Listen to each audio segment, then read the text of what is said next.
ពុទ្ធជាម្ចាំងត្រាស់សំដែងថាបុណ្យទាំងខែណានពទានប្រពៃលក្ខគោលសំស្របប្រកបអង្គបីដែលមានអត្ថន័យ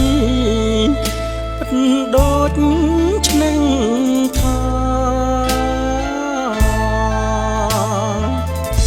ទីមួយត្រូវធ្វើ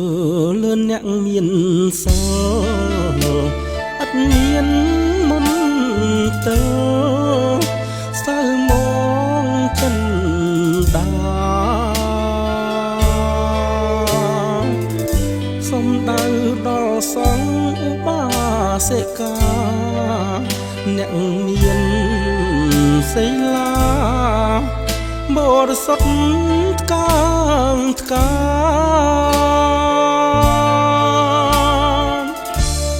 ទីពីរកូនចៅត្រូវមានវត្តមានក្នុងការធ្វើទានឥតមានខកខានឧទ្ទិសដោយផ្ទាល់ស្គាល់ញាតិសន្តានដែលបានចែកឋានកាន់ប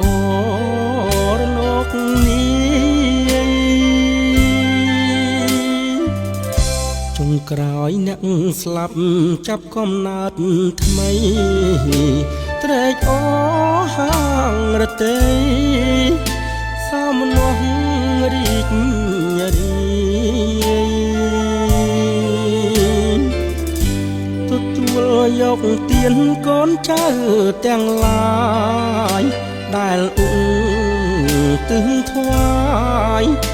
ដោយញាតិគ្រប់ប្រា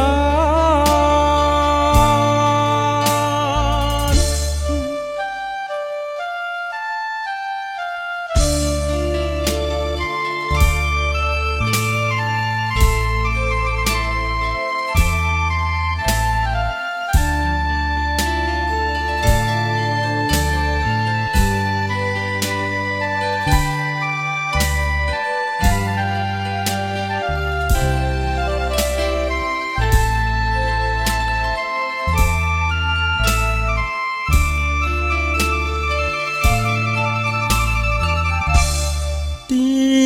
ពីរកូនចៅ